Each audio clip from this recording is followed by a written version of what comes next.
So children, next is chapter number 8, that is body movement. What is the meaning of the chapter that is body movement? क्या meaning है body movement chapter में, क्या हमें पढ़ने को मिलेगा?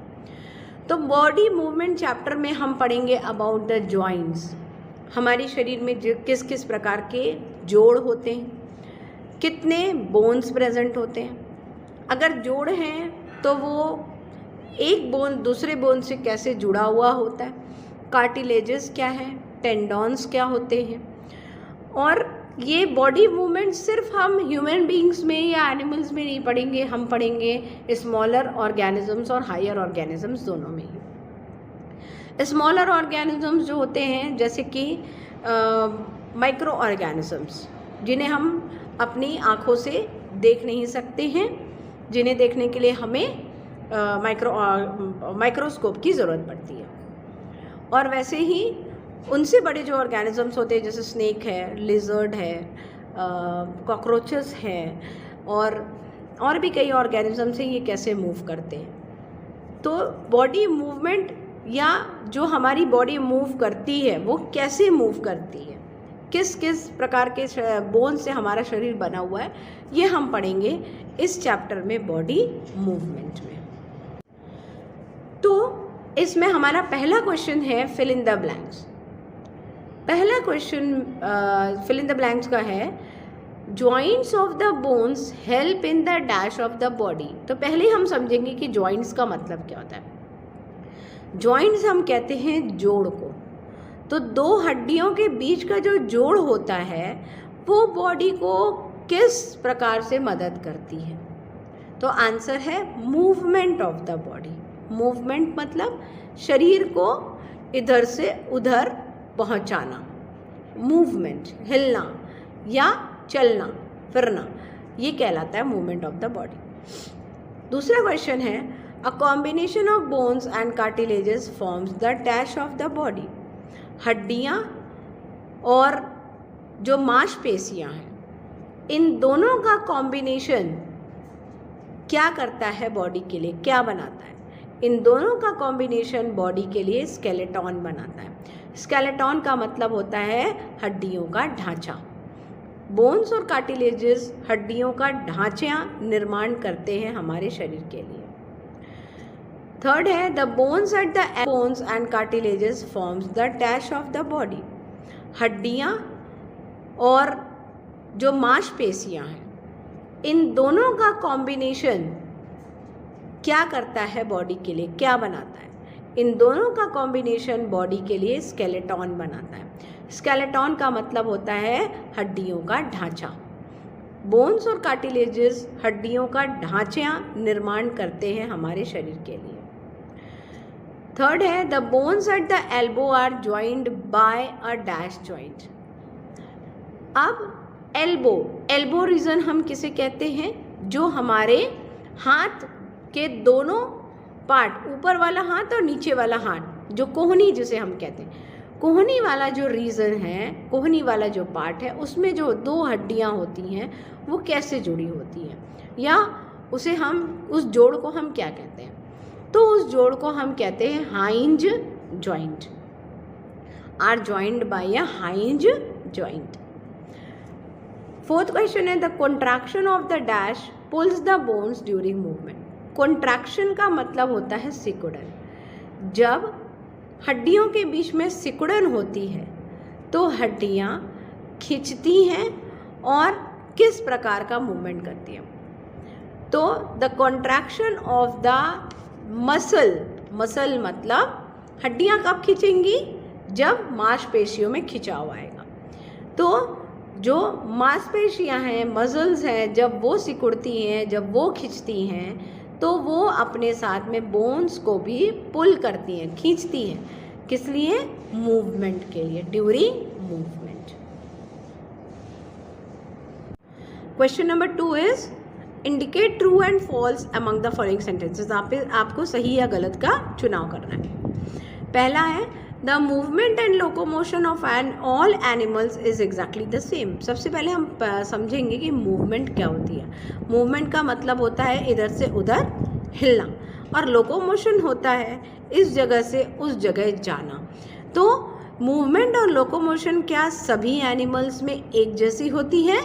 तो नहीं, सभी एनिमल्स में अलग अलग प्रकार के मूवमेंट्स देखे जाते हैं। The cartilages are harder than bones. Cartilage जो है क्या हड्डियों से ज़्यादा हार्ड होती है? तो नहीं। कार्टिलेज आप कैसे समझेंगे? आप अपने कान, जो हमारा कान का बाहर वाला जो पार्ट होता है, ये वाला पार्ट जो होता है, ये हमारा कान है, ये वाला जो पार्ट होता है, कान का बाहर वाला जो पार्ट होता है, ये वाला पार्ट जो होता है, ये हमारा कान है, ये वाला जो पार्ट होता है, जब आप इसे छुएंगे तो ये जो लोब होता है, ये वाला जो लोब होता है, जो बहुत ही सॉफ्ट होता है, इसे हम कहते हैं कार्टिलेज। ये जो कार्टिलेज होता है ये भी एक प्रकार की हड्डी होती है, पर ये बहुत ही सॉफ्ट होती है, तो हम इन्हें इसीलिए soft bones are called as cartilages. Soft bone को हम कार्टिलेज कहते हैं और ये मेन बोन से सॉफ्ट होती है। तो cartilages are harder than bones? No, cartilages are not harder than bones. The finger bones do not have joints. उंगलियों के बीच में 14 बोन्स होते हैं। 14 bones are found in between fingers, और इन सभी में जॉइंट्स नहीं होते हैं। तो क्या नहीं होते? तो फिर उंगलियां कैसे जुड़ती हैं एक दूसरे से? तो आंसर है फॉल्स। उंगलियों के बीच में जो उंगलियां जिन 14 बोन्स से बनी हैं वो सभी एक दूसरे से जुड़ी हुई होती हैं और उनसे ही फिंगर्स में मूवमेंट होता है। The 4 arms has 2 bones. 4 arms का मतलब होता है सामने की तरफ के जो हाथ होते हैं, एक हाथ ऊपर होता है, एक हाथ नीचे होता है। ये वाला जो आर्म कहलाता है इसे हम कहते हैं 4 आर्म। ये जो 4 आर्म है इसमें जॉइंट्स नहीं होते हैं। तो yes, the 4 arm has 2 bones. Sorry, the 4 arm has 2 bones. Yes, the 4 arm has 2 bones. ये जो आर्म होती है हमारी रिंकल, ये होते हैं हमारे रिस्ट तक, नॉट रिंकल, सॉरी, रिस्ट। तो रिस्ट से लेकर ये एल्बो के बीच का जो आर्म होता है ये 2 हड्डियों में बटा हुआ होता है। ये 2 हड्डियों में बटा हुआ होता है, इसलिए इसे कहते हैं yes, they have 2 bones. Cockroaches have an outer skeleton. Cockroaches में ऊपर की तरफ एक बाहरी हड्डियों का या आउटर स्केलेटन होता है। हाँ, जो कॉकरोच होते हैं उनके जस्ट ऊपर आप देखिएगा ऐसे करके 2 पंख बने हुए होते हैं हार्ड, ये कहलाते हैं outer skeleton. The next question is match the items in column 1 with 1 or more items. ये होते हैं हमारे रिस्ट तक, नॉट रिंकल, सॉरी, रिस्ट। तो रिस्ट से लेकर ये एल्बो के बीच का जो आर्म होता है ये 2 हड्डियों में बटा हुआ होता है। ये 2 हड्डियों में बटा हुआ होता है, इसलिए इसे कहते हैं yes, they have 2 bones. Cockroaches have an outer skeleton. Cockroaches में ऊपर की तरफ एक बाहरी हड्डियों का या आउटर स्केलेटन होता है। हाँ, जो कॉकरोच होते हैं उनके जस्ट ऊपर आप देखिएगा ऐसे करके 2 पंख बने हुए होते हैं हार्ड, ये कहलाते हैं outer skeleton. The next question is match the items in column 1 with 1 or more items of column 2. Column 1 में दिया हुआ है अपर जॉ, मतलब ऊपर का जबड़ा। दूसरा फिश, रिब्स जिसे हम पसलियाँ कहते हैं, स्नेल जिसे हम घेंगवा कहते हैं, cockroaches have fins on the body, has an fins मतलब होता है पंख, हैज़ एन आउटर स्केलेटन मतलब जिसके शरीर के बाहरी पार्ट में हड्डियों का ढांचा होता है, ये हड्डियाँ होती हैं। Can fly in the air, हवा में उड़ सकते हैं। इज़ एन इमूवेबल जॉइंट, यह एक मूव नहीं करने वाली जॉइंट होती है। प्रोटेक्ट द हार्ट, हार्ट को प्रोटेक्ट करता है। शोज़ वेरी स्लो मूवमेंट, जो कि बहुत ही धीमे चलता है। हैव अ स्ट्रीमलाइंड बॉडी, मतलब एक स्ट्रीमलाइंड बॉडी होती है।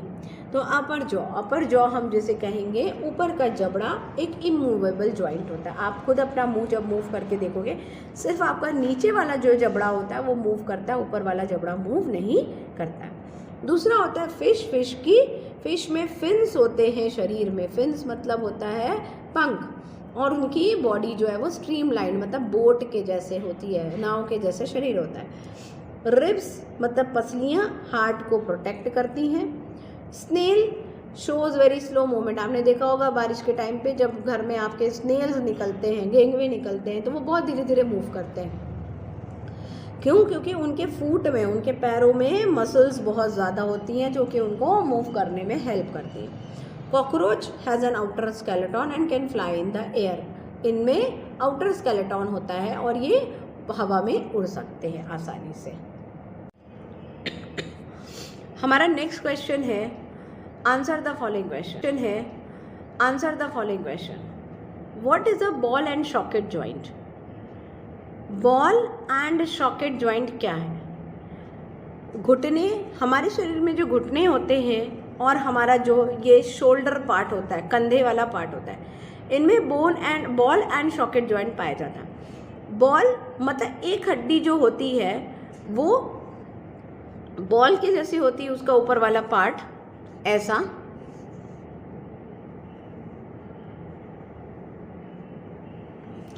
और ऊपर वाला जो होता है वो जस्ट ऐसा होता है,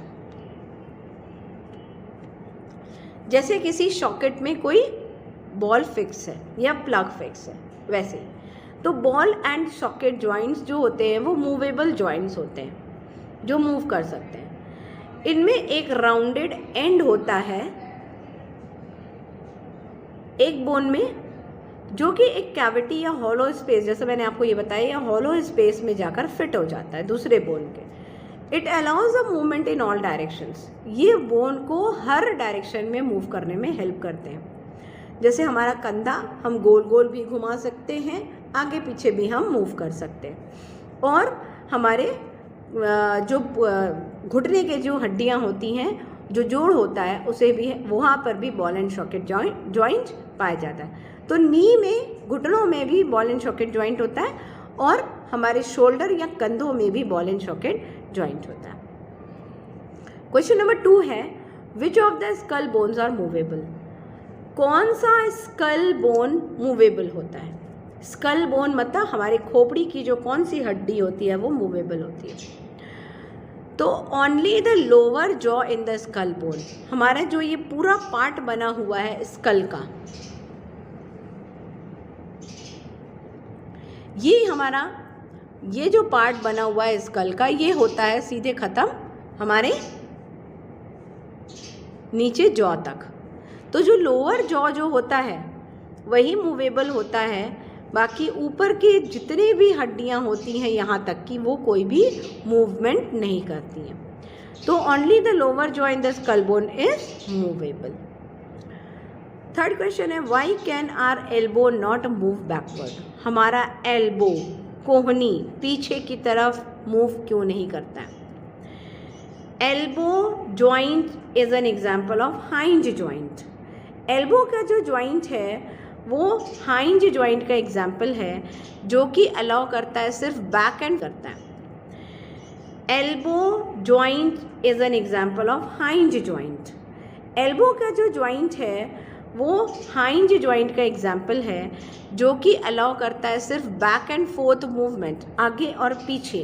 बैक मतलब पीछे, फोर्थ मतलब सामने, सिर्फ आगे और पीछे के मूवमेंट को अलाउ करता है। इसीलिए हम अपने एल्बो को पीछे की तरफ उल्टा नहीं मूव कर सकते हैं। Therefore we can not move our elbow backward. Okay.